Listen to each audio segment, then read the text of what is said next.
거를 저도 알게 돼요. 저희 어르신들 내리면 몇 걸음 걸어서 식당에 들어가고 저도 하게 되면서 우리 조영준 목사님 사역하시던 거 많이 생각이 났습니다. 그리고 우리 위임 목사님은 오늘 처음 뵈서 잘 모르겠습니다. 목사님 이제 앞으로 제가 후배인데 많이 인사드리고 그리고 많이 배움의 기회를 가질 수 있으면 좋겠습니다. 좀 무거운 이야기로 시작했으면 좋겠습니다. 우리 한국교회 현실에 대해서 같이 나눠봤으면 좋겠어요. 여러분 잘 아시는 것처럼 한국교회가 쇠퇴하고 있는데 2005년을 기점으로 한국교회가 쇠퇴하기 시작했습니다. 그림 하나 보여주시면 그런데 우리 교회 교단은 그래도 조금 5년 더 지나서 2011년부터 통합주교회가 감소하기 시작했죠. 그런데 이 그 기간 동안 그 다음 그림 보여주시겠습니까? 2010년에서 2024년 그 인구가 줄어드는 거하고 인구의 추세하고 우리 예장통합 교인 증가율을 비교해 보면 그렇습니다. 한 15년의 기간 동안 보면 인구는 3.4%가 증가했는데 우리 예장통합 교인은 23.1%가 감소했습니다. 그러니까 2024년을 기준으로 해서 통합 교인 수는 30년 전인 우리 1997년 수준으로 회귀했습니다. 교단 홈페이지를 통해서 감소 추세를 보면 지금은 그 교회학교 부서별 그 통계가 나와 있지 않은데 몇 년 전에는 교회학교 부서별 통계도 쭉 나와 있었어요. 그래서 저희가 2011년부터 우리 통합주 교세가 감소했다고 했잖아요. 근데 2011년부터 코로나 직전까지인 2018년도까지의 그 감소된 수가 뭐랑 똑같냐면 교회학교 부서별 감소 수를 더하면 그거랑 똑같아요. 무슨 얘기인가 하면 2011년부터 통합주 그 교인이 줄었는데 2018년도까지는 다 어디서 줄었냐면 교회학교 연령에서 줄은 거예요. 어른은 사실은 이렇게 줄지 않았던 것을 확인할 수 있습니다. 그다음 그림을 주시면 그래서 교단 교인 전체 감소와 교회학교의 감소를 비교해 보면 2012년부터 한 10년 동안 이 통합주 교인은 18% 감소했는데 같은 기간 동안 교회학교 학생들은 43.3%가 감소했습니다. 그러면 이게 교인이 18% 주는 동안 그 교회학교는 43%가 줄었는데 이거는 그 연령 애들이 줄어서 그런 게 아닌가 생각할 수도 있죠. 그 다음 그림 보여주시면 같은 기간에 그 0세에서 19세 교회학교 대상 연령의 한국 그 인구 감소세와 교회학교 감소세를 비교해 보면 2012년에서 10년 동안 0세에서 19세 인구는 23% 정도 줄었는데 교회학교는 43.3%가 줄었어요. 그러니까 인구가 감소하는 것보다 한 2배 정도 더 빠르게 감소하는 걸 우리가 알 수 있죠. 그리고 나서 이제 코로나와 관련돼서는 어떤가 이렇게 보면 우리 목회데이터 연구소의 지영근 대표님의 설문조사를 보면 거리 두기를 해제하고 나서 그 전에 출석수를 100이라고 보면 그 코로나 지난 후에 그 출석 교인 수가 얼마나 회복됐냐 이거를 보면 어른들은 73%까지 회복됐는데 교회 학교는 43%까지만 회복이 됐습니다. 그러니까 코로나가 지나고 나서 어른들은 10명 중에 7, 8명까지 오시지만 코로나 이후에 교회 학교는 4명 정도 오는 그런 추세로 감소하고 있다라고 하는 거죠. 그러니까 지금 우리가 교회에서 볼 수 있는 어린이 청소년은 너무 귀해요. 그런데 그러면 우리 교회에 출석하고 있는 청소년들의 그 친구들이 어떤 생각을 하고 있나 살펴보니까 2021년에 조사한 자료인데 교회에 나오는 청소년들을 대상으로 조사를 해보니까 어른이 되면 나는 교회에 안 다닐 것 같다라고 대답한 비율이 40%였습니다. 그나마 교회 나온 애들 중에 10명 중에 4명은 나는 대학생 되면 교회 안 나올 것 같아.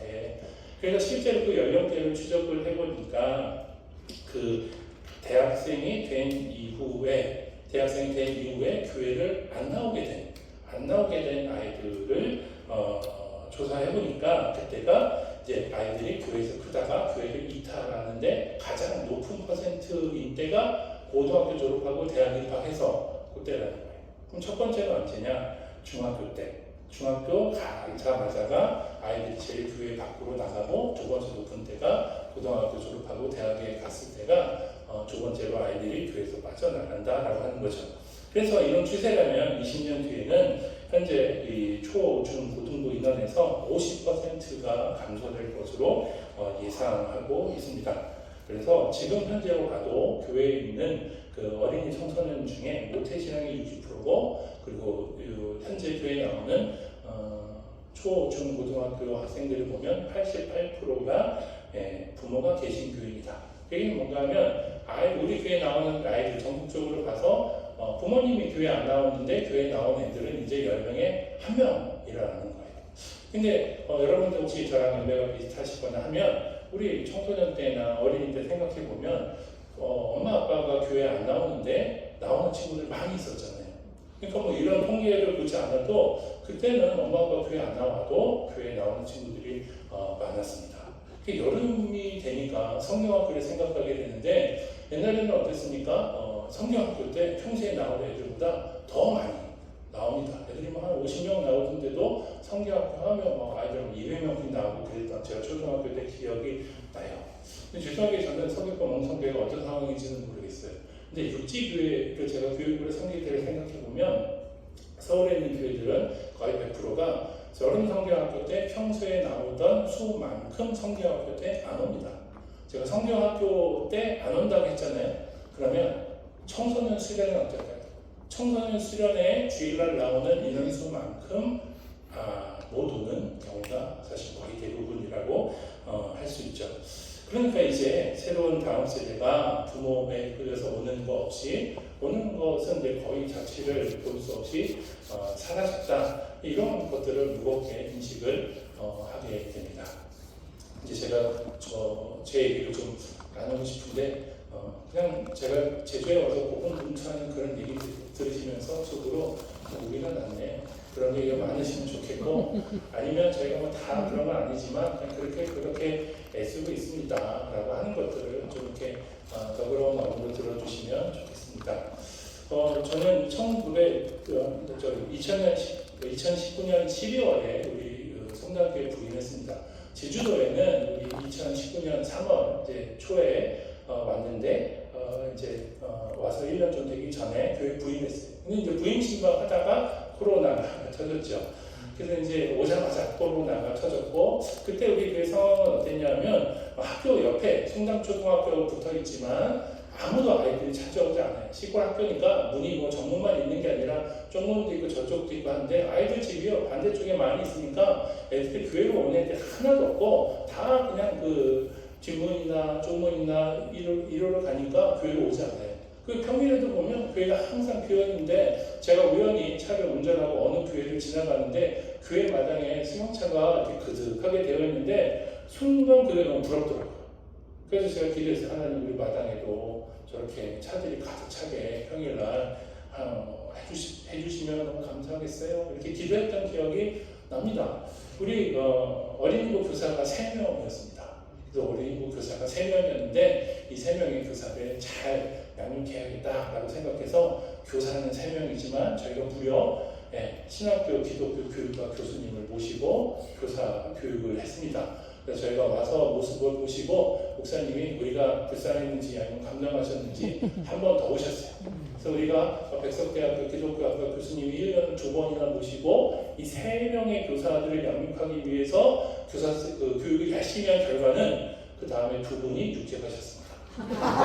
사실은 그걸 보면서 너무 마음이 아픈 거예요. 한 명이라도 있을 때 열심히 해야지 했는데 그건 제가 어떻게 막을 수가 없죠. 네, 감사하게 이 2023년에서 2024년 넘어오면서 우리 아이들이 많이 늘어나면서 9분이 교사로 지원해 주셨어요. 제가 그랬거든요. 당신이 교사라든가 당신 남편이나 부인이 교사할 수 있게 보내라고. 그래서 감사하게 9분이 교사로 지원해 주셨습니다. 저희가 코로나를 맞게 됐는데 그때 어떤 일이 있었냐면 학교에서 유치원을 신축 공사했어요. 그러면서 차가 들어가야 되니까 애들이 원래 들어가던 그 진입로를 막고 차만 다니게 하고 저희 학교하고 교회하고 연결된 답 일부를 학교 쪽에는 먼저 헐어도 되겠냐. 그래서 헐어서 차가 못 들어오는 좁은 길인데 거기로 아이들이 걸어서 등하교육을 의무적으로 하고 아까 말했던 애들이 뒤로 나가는 그런 문들은 다 막았어요. 그렇게 다 막고 다물어놓은 거기로만 했는데 그게 어디로 지나가냐면 우리 본당 앞으로 지나가는 길이에요. 그래서 내가 이거 너무 속으로 좋아하면서 어떡하지? 얘네들을 어떻게 하면 좋을까? 그러다가 간식을 줬습니다. 그래서 저기 보이시는 것처럼 저희 간식을 처음에 저렇게 줬는데 소심하게 주지도 못하고 저렇게 배너 세워놓고 저기 멀리서 저기 그 옆에 있는 사진은 제가 멀리서 보면서 망원으로 당겨서 찍은 거예요. 근데 왜 그랬냐면 제 기억에 학교에서 음식을 나눠주다가 제가 육지에서 서울에서 낭패 본 경우가 너무 많아요. 그러니까 여러분들 다 아시죠? 요즘에 서울에 서가지고 애들 학교 앞에서 전달한다고 이름 적으면요 바로 경찰 옵니다. 개인정보 이렇게 하느냐고. 애들 먹을 거 나눠주면요 그거 또 금방 신고가 들어옵니다. 그래서 이제 그런 것들을 제가 쭉 경험했기 때문에 어떻게 해야 되지? 그러면서 처음에는 저렇게 놔뒀어요. 그래서 그 다음 사진 보여주시면 저렇게 이제 아이들한테 써놓고 이거 젤리인데 하나씩 가져가서 먹어라. 이렇게 2개 가져가면 뒤에 애들이 못 먹어. 이런 말들 써놓고 간식을 나눠주기 시작했습니다. 그래서 아이들이 교회 마당을 밟고 아침 저녁 다니면서 간식을 주기 시작하면서 아이들이 물어요. 이제 왜 주냐고. 애들이 눈치가 아주 빠꼼이잖아요. 그래서 애들이 이거 왜 주냐고 물어요. 그래서 이제 제가 뭐라 그랬냐면 그냥 고마워서. 그래서 일주일 동안 수고했습니다. 근데 제가 이 마음이 왜 들었냐면 포항에서 제가 청소년 사역을 할 때 너무 놀란 게 포항이요 50만입니다. 제주도보다 작아요. 근데 그 조그만 도시에서 여러분 한 학기에 청소년이 1명씩 자살합니다. 제가 그거를 이게 뉴스에 나오거나 그런 건 아닌데 그래도 청소년 사역자라고 그 소식을 듣게 되는데 처음에 죽은 애가 제가 살던 아파트 단지에서 죽었어요. 너무 마음이 아프죠. 하나님 어떻게 50만 명 사는 도시에서 한 학기에 1명씩 애들이 자살하니까 그냥 애들이요 안 죽는 것만 해도 고마운 거예요. 그래가지고 우리가 뭘 했냐면 그때 옛날에 무한도전에 나왔던 글씨랑 비슷하게 생유베리 감사 콘서트 이런 거 했어요. 그게 뭔가 하면 그냥 너희가 이 모습 있는 것만으로도 너무 고마워. 뭘 하지 않아도 너희가 뭐 교회에 뭘 이렇게 바치지 않아도 그냥 너희 존재만으로도 너무 고마워. 근데 속마음은 뭔가 하면 안 죽어서 고마워. 사실 그 마음도 크죠. 그래서 그냥 아이들에게요 너희 존재만으로도 고마워. 하나님이 그렇게 예쁘고 사랑스러운 마음으로 보시니까 우리도 똑같은 마음으로 그냥 뭐 일주일 동안 공부했으니까 수고했어. 그래서 간식 주는 거예요. 그래서 아이들이 왜 주냐고 보면 맨날 그 얘기 하죠. 아니 그냥 주는 거야. 일주일 동안 공부하느라고 수고했어. 그래서 저희가 일부러 간식에 성경 구절 이런 거 붙이지 않았습니다. 왜냐하면 우리 성당도 이주민들이 더 많아요. 아이들 부모님들은 이제 이주민들이 높은데 기독교나 교회에 대해서 호의적이지 않은 분들이 많죠. 그래서 저희가 얼마나 경계하실까라고 하는 걸 생각하면서 안심시키는 게 우선이라고 생각했어요. 그리고 제가 이제 와서 들은 얘기가 뭔가 하면 제가 오기 전에 학부모 회의에서 교회가 막 혼났다는 거예요. 왜 이렇게 교회가 이렇게 시끄럽냐? 왜 교회가 왜 이렇게 이런 일이 있어서 애들한테 방해가 되냐? 교회 좀 잘해라 이런 얘기들이 있었다는 거예요. 그러니까 더 조심스럽죠. 그래서 우리가 간식을 나눠주지만 성경 말씀이나 이런 건 일부러 그러니까 저희가 사실 성경 말씀이나 이런 걸 줄 수 있는 기회는 또 많이 있으니까 아이들이 저렇게 줬죠. 그래서 이제 저 멀리 아이들 주다가 그 다음에 아이들을 이제 조금 옆으로 오게 해야 되는데 그래도 이유가 있어야 되잖아요. 그래서 이제 여름이 됐어요. 여름이 돼서 아이들한테 아이스크림을 주고 싶은데 아이스크림은 녹으니까 수고스럽지만 너희가 냉장고에 있는 교육관까지 와야겠다. 애들은 오죠. 근데 이제 애들이 교육감에 간식을 받으러 안쪽으로 조금 휘어져 오기 시작했습니다. 근데 아이들이요 이걸 너무 편하게 받아요. 그러니까 얼마나 제가 예쁜가 하면 애들이요 조퇴하면 어떻게 하는지 아세요? 엄마를 보냅니다. 간식 받으라고. 조금 덜 아픈 애들은요 조퇴했다가 간식 받으러 오는 애들도 있습니다. 그러니까 아이들이 이걸 너무 편하게 생각한다는 걸 제가 느낀 게요. 빼빼로데이 지나고 간식 주는데 그냥 과자를 줬더니 애들이 그러더라고요. 빼빼로데이 그 박사한테 성의가 없다. 그냥 신경 좀 써라. 알겠다고 내가 잘 준비하겠다. 그래서 애들이요. 이제 저희가 이제 6년 차가 됐는데 눈치 보지 않고 스스럼 없이 받아가고 아주 떳떳하게 당연히 받아가야 될 걸로 받아가니까 그게 얼마나 감사한지 몰라요. 왜냐하면 이게 하나님의 사랑이 그렇잖아요. 이유 없이 우리가 하나님이 이유 없이 주시고 우리가 이렇게 뻔뻔하게 왜 나한테 이렇게 얘기해도 하나님 우리한테 이런 모습 보여주시잖아요. 그냥 네가 예뻐서 그래. 내가 너를 사랑해서 그래. 그러니까 아이들이 그냥 교회는 주는 데구나. 교회는 내가 이렇게 원하는 것을 이야기했고 그냥 다 좋아 사랑해라고 하는 걸 보여주는 그런 데가 됐으면 좋겠다라고 하는 마음으로 주고 있습니다. 또 하나는 저희가 교회 트램폴린을 설치했어요. 저희가 새거 산 거 아니고요. 감사하게 이웃교회가 사진 보여주시겠어요? 이웃교회에서 헌물해 주셨는데 제가 제주도 돌아보니까 이거 사실 귀한 건 아닙니다. 가보면 학교나 뭐 이런데 뭐 트램폴린 있는 데가 많죠. 근데 저희는 이 성당에 있는 중상가는요, 여기가 뭐 아무것도 없습니다. 뭐 배달의 민족 어플을 깔아서 이렇게 받으면 아무것도 없고요, PC방도 없고요, 애들이 갈 데가 없습니다. 그래서 그런지 아이들이 이걸 너무 좋아해 주는 거예요, 고맙게. 그래서 저희가 생각에 이걸 계속 열어놓을 수는 없고 어른이 지켜볼 때 그냥 다칠 수 있으니까 해야겠다고 하니까 어떤 문제가 있냐면 큰 애들이 끼면 작은 애들이 옆에다가 다치는 거예요. 그래서 할 수 없이 큰 애들, 작은 애들이 하는 시간을 이렇게 나눠놨어요. 그랬더니 아이들이 기다려야 되잖아요. 그러면서 기다리면서 아이들이 교회 공간에 가서 쉬기 시작했어요. 그러면서 아이들이 교회용으로 그 공간을 부르기 시작했습니다. 예를 들어서 아이들이 야 교육관으로 와, 유치부실로 와, 야 본당으로 와, 뭐 이런 식으로. 그러니까 자기 순서가 아닐 때는 이제 그 공간에 가서 에어컨 틀어놓고 뭐 아이들 하고 싶은 거 하고 놀고 그러면서 교회 이제 전체 공간에 아이들이 편하게 이제 들어오기 시작했습니다. 그래서 지금은요 아이들이요 교회를 정말 편하게 옵니다. 이 트램폴린 하는 날만 오지 않고 그냥 평일에도 와보면 그냥 보통 날도 평일에도 한 애들이 한 15명, 20명씩 와서 막 왁자왁자 놀다가 가요. 저희 성당초등학교 학생이 지금 한 65명 정도 되거든요. 그러니까 아이들이 그냥 편하게 이렇게 교회 와서 놉니다. 학교랑 붙어 있으니까 마당 그 운동장에서 축구하다가 더우면 에어컨 켜놓고 냉장고에서 얼음 이렇게 꺼내가지고 물 마시고 갑니다. 제가 처음에는 살짝 아이들이 언제나 먹을 수 있는 간식을 준비해야지 생각도 했는데 도저히 감당 못하겠다 생각한 게요. 아이들이요 이렇게 제가 그랬거든요. 냉장고에 이름 안 써진 건 다 먹어도 돼. 그랬더니 애들이요 정말 놀랍게 먹어요.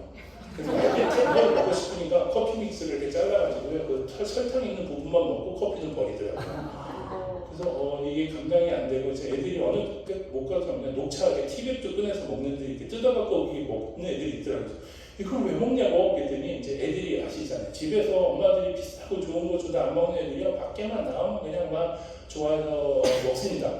그래서 저희가 항상 이렇게 먹을 거 노는 건 못하지만 어쨌든 아이들 교회를 마음껏 오게 합니다. 아이들이 와서 얼음 꺼내 먹고 물 마시고 그리고 애들이 전화 오면요 애들이 다니면서 오리엔테이션 해줍니다. 그래서 제가 들어갔더니 야 학교에서 놀다가 더우면 여기에서 에어컨 켜고 물 마시고 그리고 가면 돼 그러더라고요. 한 번은 저희 방학 때 아틀란타에서 2학년 3학년 형제 둘이 왔어요. 그래서 할머니가 데리고 할 게 없으니까 마당인데 교회 학교 운동장에 데리고 왔는데 애들이 야 너 어디서 왔어? 뭐 같이 축구하자 이러고 놀고 같이 전화가 오리엔테이션 하는 것처럼 교회 데리고 왔더라고요. 그래서 놀다가 더우면 여기 와서 있으면 돼, 뭐 여기 와서 마시면 돼, 화장실은 여기야. 이렇게 데리고 막 놀면서 가더라고요. 그러고 나서 얘네가 미국 갔는데 미국에서 엄마가 물어보는 거예요. 한국 가서 뭐가 제일 재밌었냐? 그랬더니 운동장에서 놀고 에어컨 켜고 누워있다가 물 마시고 이게 제일 재밌었다고 애들이랑. 그러니까 그 어머니가 연락이 왔어요.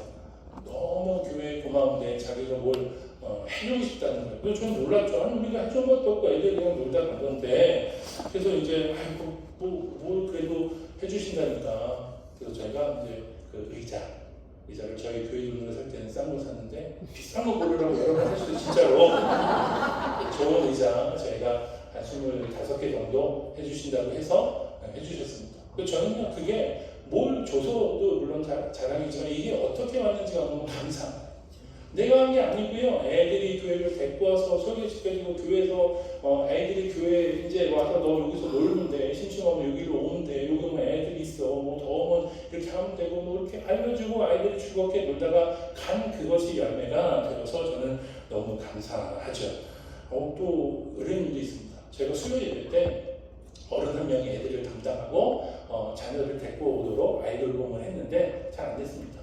그래서 이제 한 명이 담당하면서 아이 돌봄을 하면 애들은 거기 가서 놀고 어른은 여기 와서 예배 드리려고 했는데 당번이 있는데 애들은 많이 오는데 결정적으로 그 아이들 부모님은 교회를 안 다녀요. 그래서 뭐만 남았냐면 아이들끼리 수요일 저녁에 교회에서 노는 전통만 남은 거예요. 그래가지고 어떤 그 엄마 인스타를 보는데 그런 글이 있는 거예요. 애가 필리핀에 놀러 갔다 왔는데 수요 예배를 가야 된다고 인천공항에서 빨리 내려가, 당일 내려가. 엄마는 서울에서 하루 이틀 더 있다 가자는 애가 안 된다고 수요 예배 가야 된다고 그래서 왔다는 거예요. 근데 그 부모님 교회 안 나오세요. 근데 이게 뭐지? 그리고 근데 왔어 진짜. 그래서 물어보니까 너 왜 이거 이 시간에 애들 노는 것 때문에 온 거야? 맞대. 그러니까 아이들이요 수요일날 저녁에 교회에 모여서 놉니다. 어느 때는요 어른들보다 더 많이 옵니다. 노는 분 중에 우리 부모님들이 우리 교회 나오시는 분들 잘 없습니다. 그냥 애들 교회에서 놀아요. 그러니까 낮에도 놀고 저녁에도 놀고 그렇게 됩니다. 그러다 보니까 이제 부모님들도 편하게 교회를 찾으세요. 애들 생일 파티도 그 교회 공간에서 하시고, 또 이제 학부모에서 스승의 날 준비 이런 것도 교회에서 하시고, 또 무슨 졸업식 날 이벤트로 학부모 밴드 같은 거 하실 때 교회 본당에서 연습해도 되냐 하시라고. 그래서 부모님들이 교회를 편하게 사용하십니다. 오후마다요, 제가 자주 보는 게 식당에 내가 모르는 아주머니들이 대여섯 분씩 앉아서 차 마시고 있어요. 그게 제가 꿈꾸던 모습이에요. 내가 모르는 동네 분들이 아무 때나 와서 차 마시고 쉬었다 가는 곳이 제가 꿈꾸는 곳인데, 그분들이 거기 앉아있는 거 보니까 제가 너무 감사하더라고요. 묘한 건 뭔지 아세요? 간식 나눠준다고 했잖아요. 제가 한 3년은 제가 했는데, 제가 간식을 나눠주면 부모님들이 안 들어오고 그 덥거나 그 추운데 저 트램폴린 앞에 서 계세요. 근데 이제 제가 혼자 하다가 우리 교회 학부모인 집사님들이 이제 담당을 해서 하기로 했거든요. 그래서 처음 말고 학부모 중에 한 분이 계시면요, 그 간식 있는 공간에 막 7, 8명씩 모여가지고 엄마들이 막 얘기합니다. 그래서 제가 인사하려고 들어가면 인사하고 다 나가요. 지금은 잘 못합니다. 그래서 그분들이 그 공간에 어쨌든 아무래도 제가 목사인 줄 알고 제가 말 건네는 건 어색해도 교회를 편하게 생각하고 무슨 일 있으면 교회 가서 하면 돼. 뭐가 필요하면 교회 가면 줄 거야. 그런 것들이 이제 편히 오시게 돼서 너무 감사합니다. 그래서 이제 식당이요, 제가 처음에 우리 시골교회 조그만 교회니까 하루에도요 몇 번씩 청소를 해야 되는지 몰라요. 애들이 물 먹고 애들이 이렇게 컵 씻고 가겠나요? 당연히 그냥 가죠. 그러면 싱크대에 막 컵이 막 20개씩 30개씩 쌓여있고 바닥에 막 과자 봉지들 막 많은데 어느 때인가 제가 안 치우기 시작했어요. 왜 안 치웠냐면요, 그 부모 어머니들이 와서 다 치워주세요. 어머님들이 차 마시고 갈 때 뭐 싱크대 컵도 씻어주고, 애들이 뭐 먹다 흘리고 가면 그것도 치워다 주고 가시고, 그러니까 이제는 저는 거의 뭐 식당 이런 걸 청소 안 하고 부모님들이 다 해주셔요. 얼마나 감사한지 몰라요. 근데 저희가 주의한 몇 가지가 있습니다. 첫 번째는 학교와의 관계예요. 아이들이 트램폴린에서 놀다가 다치거나 싸우는 경우가 있어서 학교 가정통신문에 저 교회 트램폴린 얘기가 나온 적이 있어요. 저희가 그럴 때는 이제 그 부모님들이 연락을 주시는데 어떻게 하냐면 무조건 학교에서 하는데, 왜냐하면 학교와 교회에서 하는 얘기가 다르면 아이들이 혼동이 생길 수 있잖아요. 그래서 우리는 무조건 학교에, 그래서 주의하는 게 뭔가면 교육 활동에 있는 시간에 절대 학교에 들어가지 않는다. 그냥 간식을 받으러 나와도 가방 메고 방과 후까지 다 한 걸 확인하고 주지, 방과 후 아직 기다리고 있는데 나오는 애들도 있어요. 붙어 있으니까. 그러면요, 가방 없으면 안 줘요. 다 끝났어? 학교 들어갈 거야? 학교 들어갈 거야. 그럼 안 줘요. 왜냐면 애들이 과자 먹고 학교 안에다 버리면 이제 그런 결과들이 나오잖아요. 그래서 저희가 굉장히 준비했습니다. 한번 저희가 이제 붕어빵 전도하러 오신 팀이 있어서 전도했는데, 저희는 이제 그 교육활동시간에 안 들어가는데 두 분이 이제 들어가셨어요. 들어가서 운동장에 놀고 있는 애들한테 줬더니 이 똑똑한 우리 교회 다니는 6학년 말에 어떻게 했냐면 붕어빵을 그대로 들고 바로 교장실에 가서 얘기했어요. 그래서 그 얘기를 금요일 저녁에 듣고, 우리가 이제까지 교육활동 시간에 절대 들어가지 않는 원칙이 있었는데 이 학교에서 뭔가 문제가 있겠다. 그래서 월요일 아침에 9시 되자마자 학교에 전화 걸고 교장선생님한테 먼저 말씀드리고 죄송하다고 말씀드리고 저희가 주의하겠다라고 말씀드렸어요. 그러니까 교장선생님 되게 좋아하셨어요. 왜냐하면 안 그래도 오전에 전화하려고 오셨던 거예요. 그 교육 시간에, 교육활동 시간에 학교 안에 외국인이 들어오는 거 학교는 굉장히 조심하니까. 그래서 저희가 학교에 그런 원칙을 어기지 않으려고 노력했고, 또 하나는 우리가 무심코 하는 것들이 동네에 조금이라도 피해가 되지 않으려고 했습니다. 예를 들어서 간식을 아이들 살 때 저희 아무래도 쿠팡 식품들이 편하잖아요. 근데 비싸도 불편해도 한 절반이나 3분의 1은 꼭 동네에 있는 편의점에서. 왜냐면 애들이 간식 안 먹으면 그나마 편의점에 가서 먹는 애들이 조금이라도 더 먹을 거 아니에요. 그래가지고 간식은 비싸도 편의점에서 절반이든 한 3분의 1이 다는 못 사도 사려고 그렇게 좀 하고 있습니다. 그래서 그 결과로 이제 어린아이들하고 부모님들이 교회에 편하게 오시고, 중요한 건 이거예요. 자녀들이 교회에 오는 것을 교회에 다니지 않는 부모님들이 허락하세요. 그러니까 저도 사실 평일날 노는 애들을 보면 얘가 성당초등학교 애인 줄은 알겠는데, 그런데 얘가 우리 교회 아동부에 오는지 아닌지는 헷갈리는 애들이 있어요. 제가 어린이집에 들어가지 않으니까. 근데 부모님이 교회에 안 다니는데 우리 교회 어린이집에 오는 아이들의 비율이 굉장히 높습니다. 그래서 자녀들이 교회에 오는 것에 대해서 많이 염려하지 않으셔요. 그리고 우리가 예상치 못하게 부모님들이 교회를 도와주십니다. 우리 노아 노우리 아빠는 교회 안 나오셔요. 근데 우리 교회 잔디밭 늘 깎아주십니다. 그래서 저한테 와서 제가 잔디밭은 알아서 깎을 테니까 걱정하지 마시라고. 그래서 서울로 일하러 가셔서 한 2주에 3주에 한 번씩 제주 오시는데도 올 때마다 잔디 살펴보고 깎아주셔요. 그래서 그분들은 또 교회에서 설거지도 합니다. 구역 예배도 가요.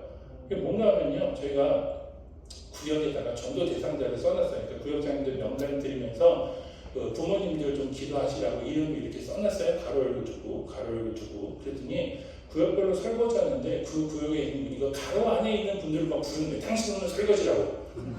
내가 왜 설거지냐? 몰라, 너 우리 구역에 너 이름 있어. 와서 설거지해. 그러니까 이분들이 이러면서 이제 와서 설거지를 했죠. 그러면서 너 우리 구역 예배도 나와. 그러니까 구역 예배도 가끔 오시고 헌금도 합니다. 예배만 안 들어. 근데 제가 여쭤봐서 살짝 물어보니까 어릴 때 교회 나간 적이 있는데 부모님이 이제 교회 오라고 강요한 것 때문에 이분은 예배에 오는 거 교회에 너무 싫어. 그래서 제가 예배 들어오라고 안 그랬어요. 그럼 지금 이렇게 잔디 깎으면 고맙다 그러고 설거지 하러 오면 여러분이 잘 보세요. 잔디 깎았죠? 설거지 했죠? 구역 예배도 왔죠? 거반 넘은 거 아닙니까? 그래서 되게 기다리고 있어요. 이 기다리고 있으면서 기도 제목이기도 한데, 그래서 이 부모님들이 자연스럽게 교회로 예배도 나와오도록 이렇게 기도하고 있습니다. 그래서 그 부모님들이 예배와 복음을 듣는 자리에 오는 것이 기도 제목입니다. 어제 저희가 워터파크 했어요. 그 다음 사진 보여주시면 어제 사진인데, 마을에 이제 수영장 설치하고 했는데요. 이거 첫 해에는요, 저 수영장 큰 거 2개 바보같이 수돗물로 받았습니다. 하룻밤을 다 받아도 안 차더라고요. 근데 저는 육지 사람이고 서울 사람이니까 제가 할 수 있는 방법은요, 그냥 수도 틀어가지고 그거 붓는 거예요. 근데 동네 사람들이 보시기에는요, 다른 수가 있죠. 어제 저희가 봉고 트럭 3대를 마을 분들이 빌려주시고, 트럭 뒤에 그 1톤, 2톤 들어가는 물통 있잖아요. 그것도 빌려주시고, 농업용수가 여기 너무 좋더라고요. 송장은 또 삼다수가 나오는 근처라서 물이 좋대요. 그래서 그 트럭에다가 물을 받아가지고 펌프도 빌려주셔서 해가지고요, 금방 했습니다. 그러니까 이게 우리 교회 분들 것도 섞여 있지만 동네 분들이 이제 행사하면 도와주시고 아빠들이 도와주시고 이렇게 빌려주시고 이렇게 합니다. 어제 해보니까 교회 안 나오시는 부모님들이 와서 안전요원을 해주시고 애들 먹으라고 간식도 사오고 선생님도 수고한다고 비타오백도 사오시고 비타오백 제가 어제 받았는데 잃어버렸네요. 제가 안 챙겼는데. 그렇게 부모님들이 와주셔서 얼마나 감사한지 모르겠습니다. 그래서 저희가 제가 온 지 이제 6년, 7년 차가 되는데 교회 내부에서는 이런 변화들이 있었습니다. 감사하게 코로나 기간 동안 어린이 교회학교 주일 예배가 아이들이 늘어났어요. 그래서 아이들이 이제 어느 만큼 늘었냐면 45명까지 늘어났어요. 애들이요, 그때는 70명 조금 넘었거든요. 애들이 45명까지 늘어나서 교육관에서 하다가 코로나라 밥을 안 먹으니까 식당으로 옮겼다가 식당도 좁으니까 그 식당 앞에 이렇게 지붕만 있던 공간에 이렇게 유리 달아가지고 늙혀서 했는데 결국은 아무리 공간을 늘려도 안 되니까 유치부하고 초등부를 분리했습니다. 그래서 아이들이요, 이제 코로나 기간 동안 행사를 하려면 친구 초청 잔치 하면요 전교생이 거의 나옵니다. 네. 그러니까 이제 이 학교 행사가 아이들에게도 되게 중요한 행사가 되고 오고 싶은 행사가 되는 거예요. 그래서 아이들이 들어보니까 친구 초청 잔치 한다 이러면 아이들이 이제 학교에서 얘기할 때 그게 중요한 테마가 되는 거예요. 그날 한때 몰라도 이날은 꼭 가야 된다. 그리고 이제 아이들 선물 주거나 간식을 주거나 이런 거 하잖아요. 그러니까 아이들이 이건 마땅히 가야 하는 행사로 부모님을 이렇게 설득하는 그런 일이 있어서 너무 감사하죠. 그래서 성경학교나 이런 행사들을 하면 거의 전교생 수만큼 옵니다. 그래서 참 기분 좋게 몇 해 전에는 추석 통계를 했는데 그날 학교 홈페이지에 있는 전교생 수하고 그날 우리 교회에 온 애들 수가 똑같았어요. 물론 다 온 건 아닙니다. 방학하고 육제가 애들이 그 시내에서 온 애들이 있어서 그러긴 하지만 그게 너무 감사하더라고요. 그래서 그런 행사하거나 성경학교 할 때 아이들이 다 오게 되었습니다. 그래서 이 코로나 기간 안에 저희가 부서를 유치부와 초등부로 나눴는데 지금 6학년들이 15명인 거예요. 그래서 얘네가 이제 중학교 가잖아요. 근데 저희는 청소년부가 없어요. 청소년부가 없는데 얘네가 5학년 때부터 많았거든요. 그래서 너무 감사한 게 장로님들한테 제가 그랬어요. 청소년 사역자를 불러주세요. 여러분 제가 사실 청소년 사역 오래 했고 청소년 사역은 자신이 있는데 담임 목사가 되니까 안 되겠더라고요. 그래서 내가 아이들 오는 애들이 5명 뭐 그 미만 그리고 예배도 따로 없을 때 장로님들한테 제가 교만해서 할 줄 알았는데 못하겠습니다. 네, 불러주십시오. 청명하게 해주십시오. 그래서 청소년부도 없고 청소년 예배도 없고 출석하는 애 3-4명인데 감사하게 장로님들이 청소년 사역자를 청빙하게 해주셨어요. 그래서 우리 전사님이 오셔서 한 해 동안 예배도 없고 그냥 그 3-4명 애들을 만나는 것으로 1년 하고 그리고 이제 전사님 오신 2번째 해에 아까 말했던 그 15명 애들이 올라오면서 청소년 예배가 2024년에 시작했습니다.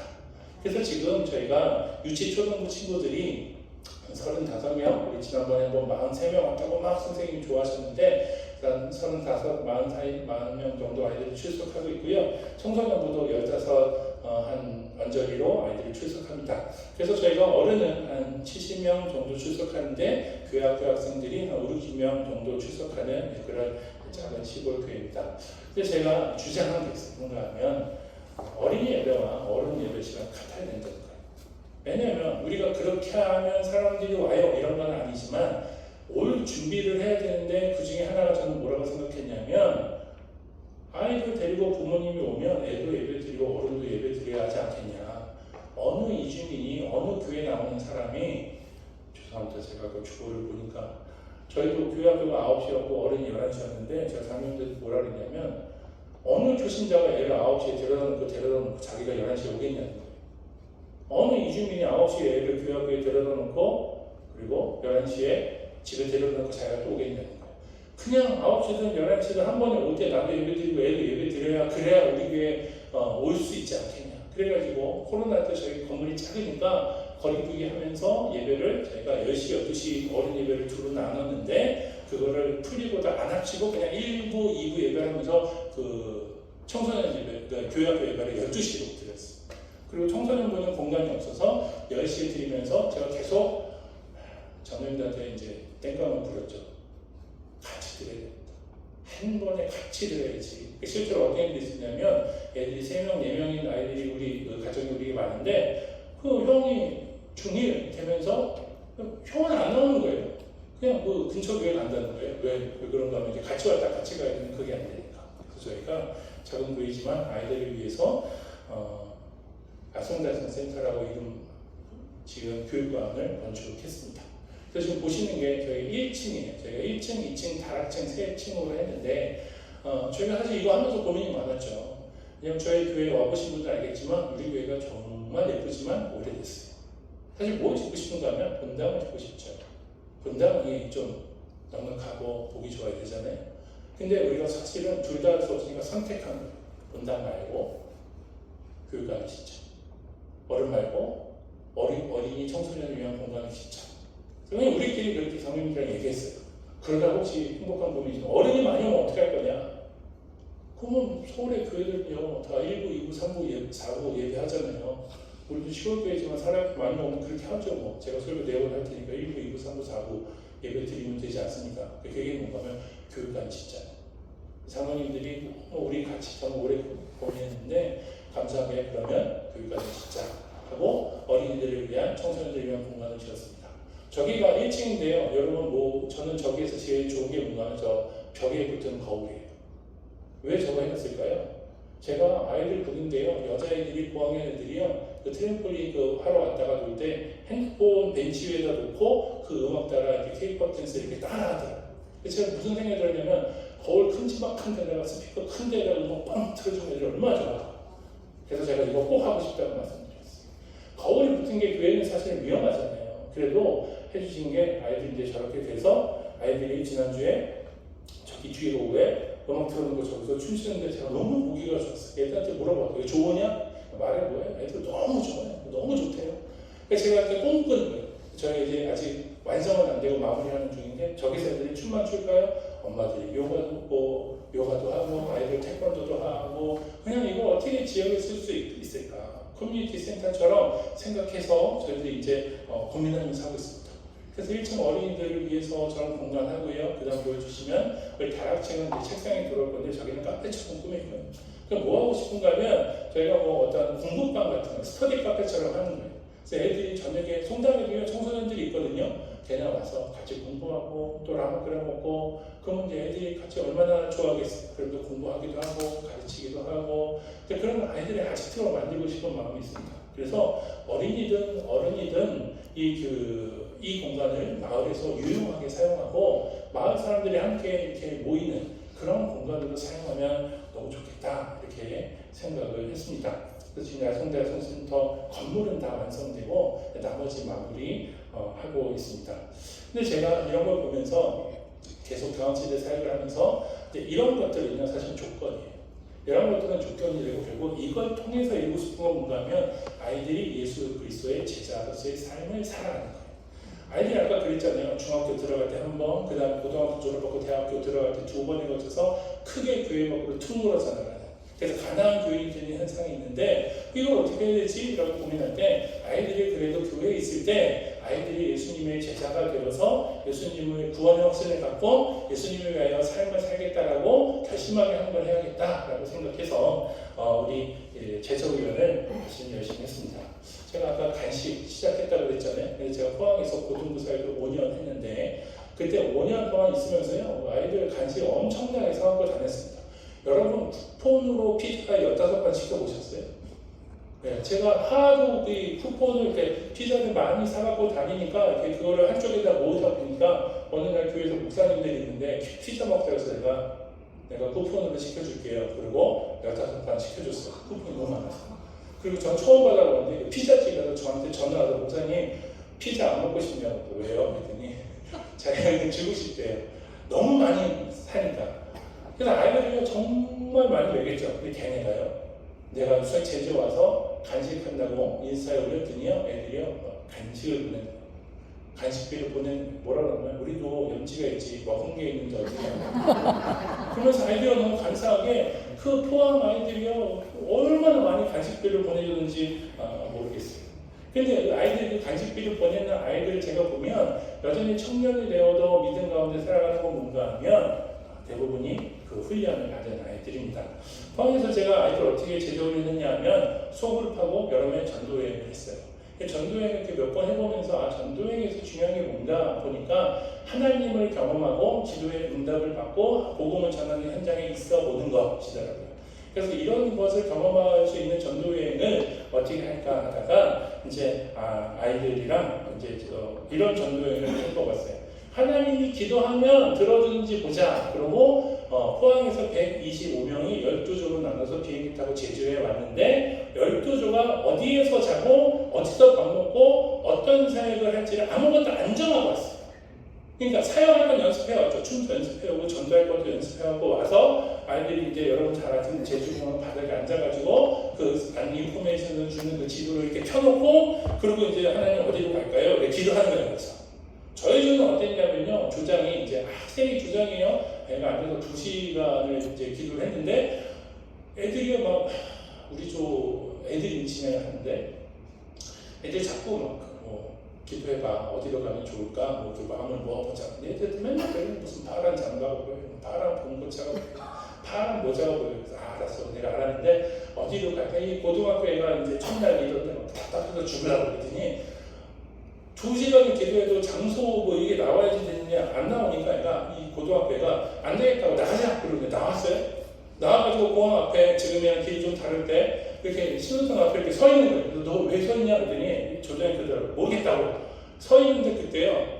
파란색 봉고차가 딱 섰는데 파란 장바를 입어서 파란 고소를 쓰고 우리한테 뭐라 그러면 눈에 어디 가냐고. 그래서 조장이 말했죠. 모르겠다고. 이 아저씨가 너무 고맙게 얘네 여기 이러고 있으면 안 된다고 타라고. 그래가지고 원래 하면 안 되는 거지만 그 봉고차 뒤에 타서 터미널까지 아저씨가 내려다 주셨어요. 그래서 12조가 월화수목 금까지 4박 5일 동안 다 그런 식으로 하나님이 기도해서 응답하여 주시는 대로 가서 사역하고 자는 거예요. 저희가 서귀포에서 이제 지나고 나니까 아이들이 이제 초등학교도 조장이 됐는데 그 초등학교 애가 아침에 그러는 거예요. 고등학교, 중학교 형들은 조장이 되면 숙소부터 찾는데 그 잘못된 거다. 사역을 하고 하나님이 저녁에 숙소를 주시는 걸 경험하자. 그랬더니 숙소를 안 정하고 전도를 하러 가자. 그래서 천지연 폭포에 가가지고 막 전도하고 막 공연하고 전도하고 그러고 나와서 저기 위에 교회가 보이는데 그 3학년, 4학년 그 리더십이 뭐라 하면 저기에 가자 그러는 거예요. 그래서 우리는 다 순종하는 마음으로 갔는데 저기 교회 언덕에 교회가 보이는데 그 교회 어떤 분이 우리를 보더니 너네 오늘 여기서 자고 싶지?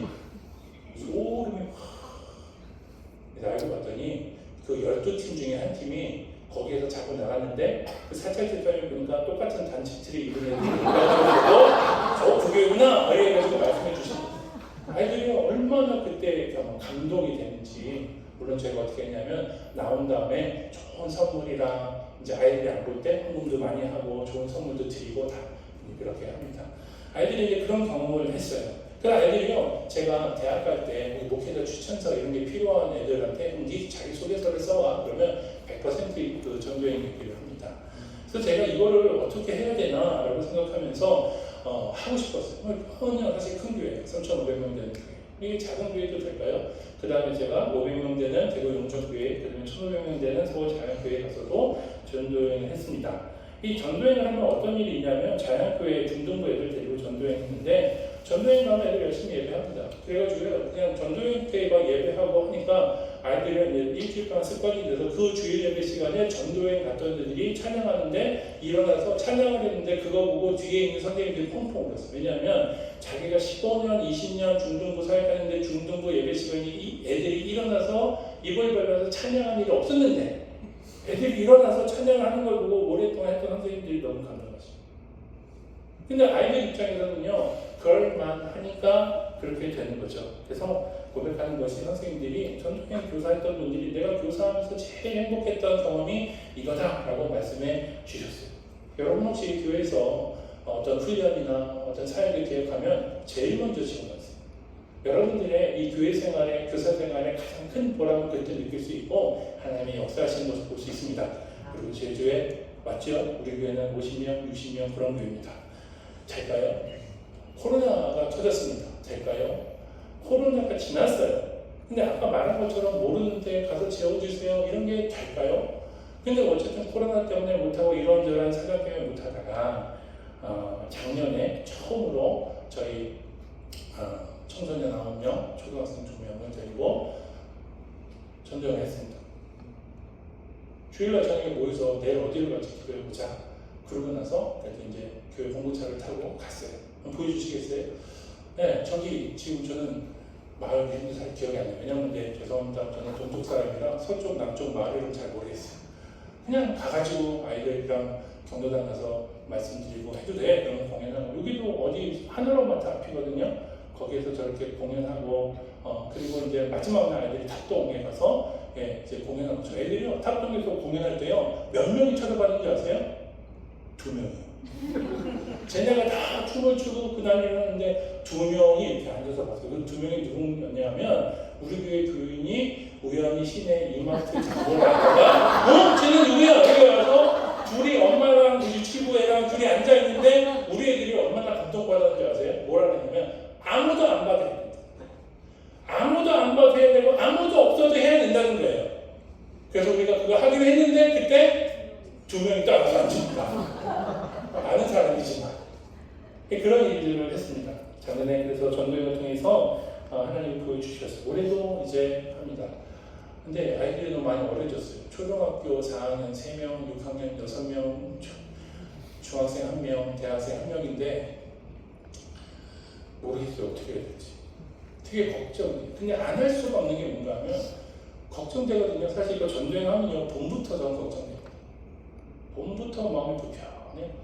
잘나고 누우면 난 이거 해야 되니까 이거 불안해 죽겠습니다. 사실 이렇게 하는 거 보고 시내에 있는 제주 어느 교회에서 똑같이 하겠다고 가져가셨거든요. 그런데 그 공문 보는 게 맘카페에 올라가서 뒤집어져가지고 취소됐어요. 그게 현실이죠. 하나님 이거 내가 해야 되니까 마음 저도 지금요 이제 8월 초에 이거 전도를 하는데요 마음이 너무너무 불편해.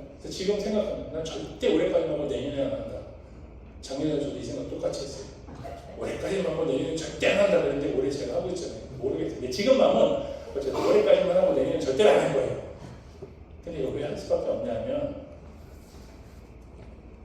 수련회와 주일 출석이 너무 중요한데 모든 아이들에게 그것이 다 충분하지는 않습니다. 그래서 이걸 뭔가 더 해야겠다는 거예요. 여러분, 교회학교에게 여름과 겨울은 생명을 살리는 시간입니다. 제가 중에 공강을 이렇게 집필하는데 그래도 감사하게 매년 참여했는데 저희가 할 때 기준이 40분 진행 기준으로 했어요. 근데 여러분, 공강 공부 40분 하는 교회가 있나요? 추석 부르고 하고, 그래서 거기서도 설문조사했는데 40분을 하지만 이건 실제로 몇 분짜리로 생각하고 제가 만들었냐면 15분. 왜냐면 실제로 인사하고 뭐 빼고 공강 공부 평균 시간이 17분 나왔거든요. 그러니까 그게 현실이고 한 주에 15분 공강 공부하는 게 우리 한국교회 표준이라고요. 그렇게 보면요, 여러분 그 예배 시간까지 다 쳐도 52주 다 출석해도 1년에 교회에 있는 시간이 52시간 내외예요. 그럼 여러분 수련회 한 번 하는 시간이랑 1년 교회에 있는 시간이 합치면 거의 비슷합니다. 그러니까요, 2박 3일 수련회는요, 아이들에게 1년 교회 출석하는 만큼의 시간이 거기 들어가는 거예요. 여러분 예산도 절반 이상이 그 두 번의 성경학교 수련회에 들어가지 않습니까? 여러분, 그래서 이건 너무너무 중요합니다. 수련회를 빠지는 이유도 있죠. 근데 여러분, 선생님들이 먼저 양보하지 마세요.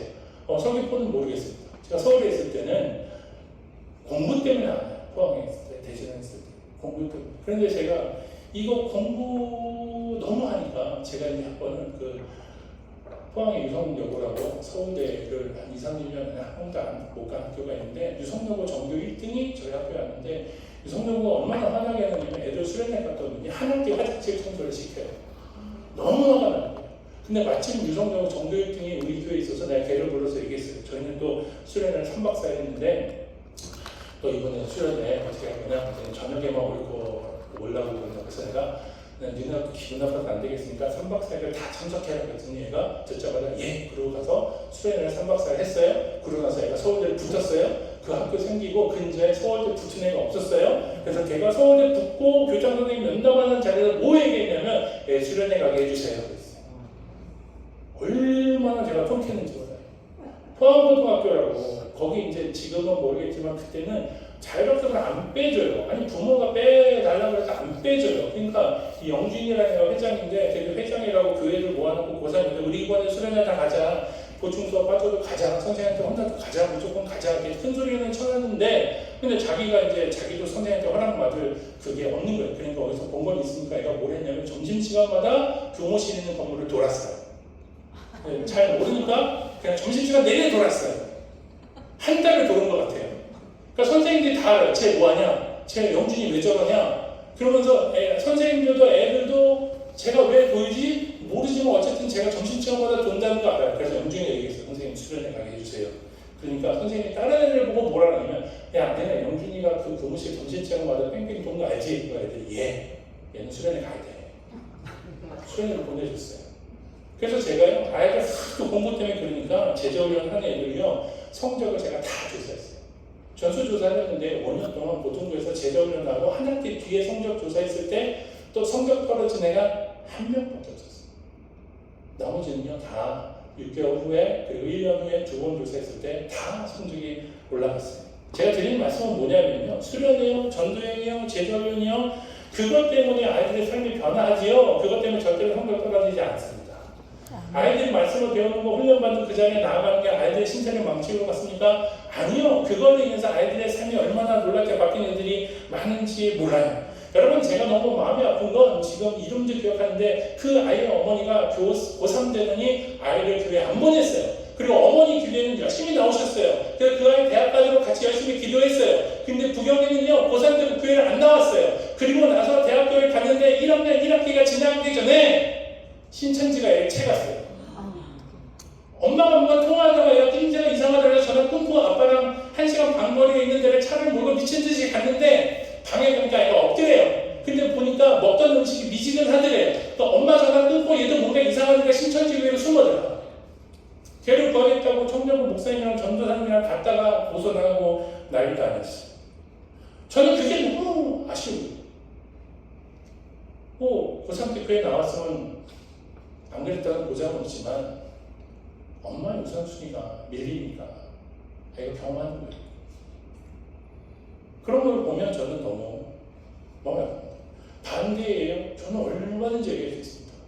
아이들이요, 정말 그것 때문에 삶이 변한 거예요. 삶이 변화하든 현실이 좋아지든 성적이 좋아지든 얼마나 많이 있는지 몰라요.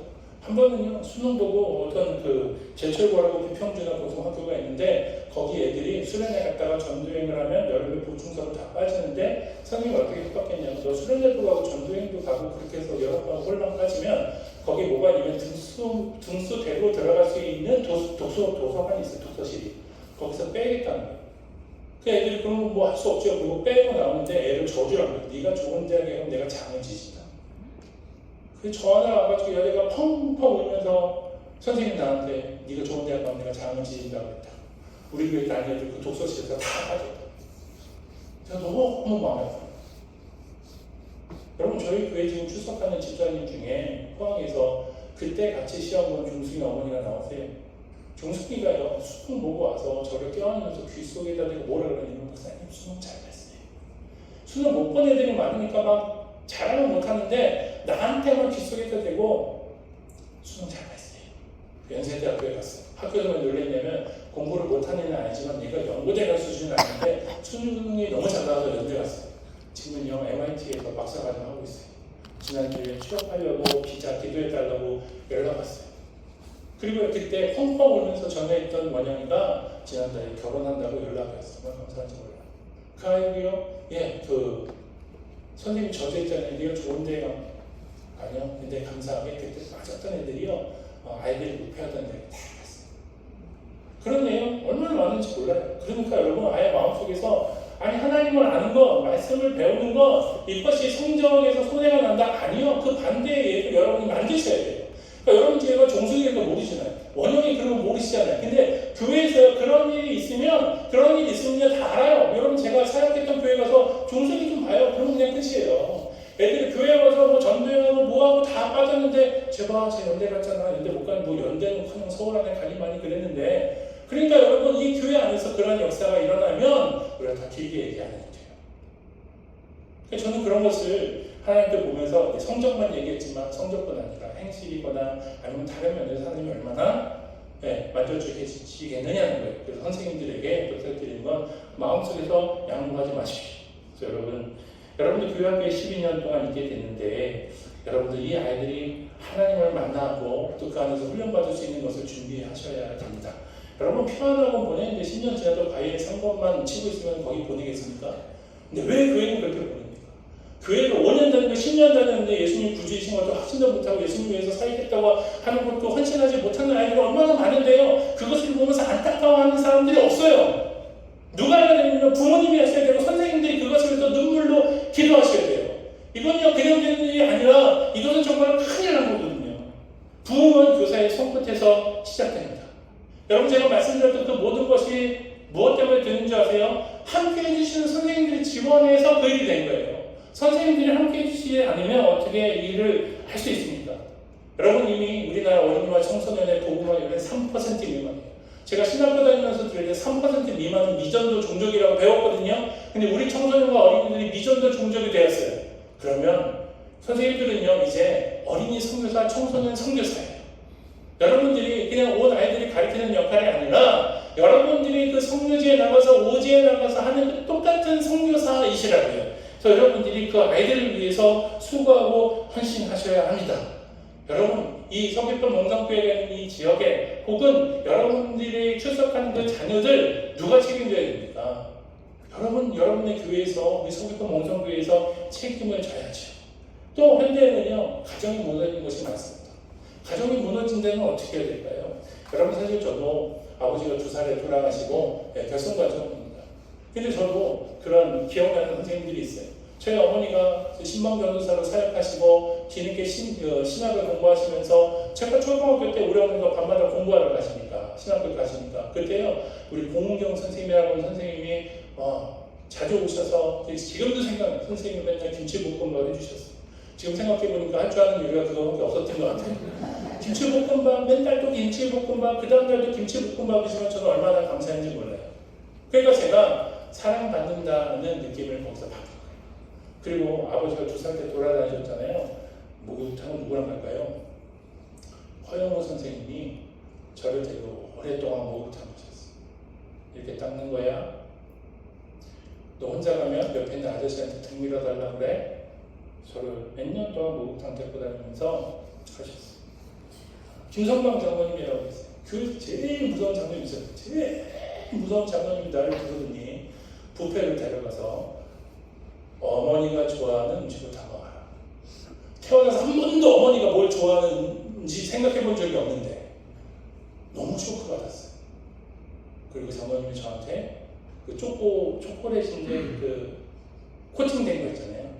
그럼 한 컵을 갖고 오더니 젓가락으로 집어보라고. 왜냐면 젓가락을 제가 못했거든요. 젓가락을 가르쳐주고 어머니 좋아하는 음식 갖고 오라고 하고 어느 날은 쉬는 날인데 편한 복장을 하고 나오라고. 그래서 그냥 추리닝 바지 인티를 입고 나왔더니 이 무서운 장로님이 타라고. 그래서 어딜 가냐면 에버랜드에 갔어요. 얼마나 어색합니까? 추리닝 인티 입은 애가 혼자 모든 놀이기구를 타는 게. 나도 어색하지고 장로님 보면 장로님 보기도 너무 이상하지만 그래도 제가 못 느껴져야 아버지 역할을 그분이 해줘요.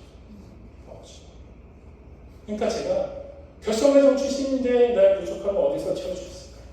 선생님들이요. 저녁만 마다 와서 밥 해주고 목욕탕에 데리고 가서 떼매주고 그리고 그렇게 나를 데리고 다니면서 해줬던 선생님들이 나를 크게 해주실 거예요. 여러분 결성가정인 애들이 많죠. 가정이 깨어진 아이들이 많습니다. 어떻게 해야 되죠? 선생님들이 도와주세요. 엄마가 되어주세요. 아빠가 되어주세요. 제가 살면서 너무 기뻤던 것 중에 하나가 뭔가 하면 오토바이 사고가 나가지고 몇 달이 병원에 있어야 되는 애가 있어서 놀래가지고 담임선생님이랑 찾아갔더니 그 누운 애가요 너무 당연하게 뭐라고 그러냐면 이거 먹고 싶으니까 선생님 좀 해다 주세요. 걔는 엄마가 선생님입니다. 엄마한테도 얘기합니다. 병원에 가봤더니 보호자도 없어요. 부모님도 못 오셔요. 애가 선생님 기다린 거. 그러니까 반갑다고 하는 말이 뭔가 하면 나 이거 먹고 싶으니까 해달라. 그 선생님이 딸들 다 시집 보내고 내가 애들 다 시집 보내고 이 시집살이 또 한다고 그러면서 얼마나 기쁘게 그 음식을 해다가 식당에 갖다 주는 거예요. 병원. 예, 엄마예요. 가정이 깨진 많죠. 여러분들이 그 부모가 되어 주십시오. 여러분 결국 생명을 어디에서 살립니까? 교회에서 살려야지. 어린이와 청소년들의 생명을 어디에서 살리겠습니까? 교회 앞에서 살려야죠. 이번 여름에 교회 그 생명을 살리는 그 뜨거운 여름이 되시기를 주님으로 축원합니다. 기도하겠습니다. 하나님 이 여름에 모든 사역들 주께 올려드립니다. 수고하시는 우리 선생님들 축복하여 주시고 생명을 살리는 지킴을 허락하셨으니 하나님께서 함께 하셔서 아버지 이 여름을 통하여서 생명이 살아나고 주를 위하여 헌신하는 놀라운 일들이 우리 서울공명성교회 어린이 청소년 가운데 있게 하여 주옵소서. 감사하며 예수님의 이름으로 기도합니다.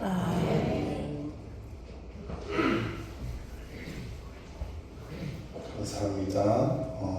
우리 교회 학교 교사들 나오셔서 특성으로 하나님 앞에 영광을 드리겠습니다.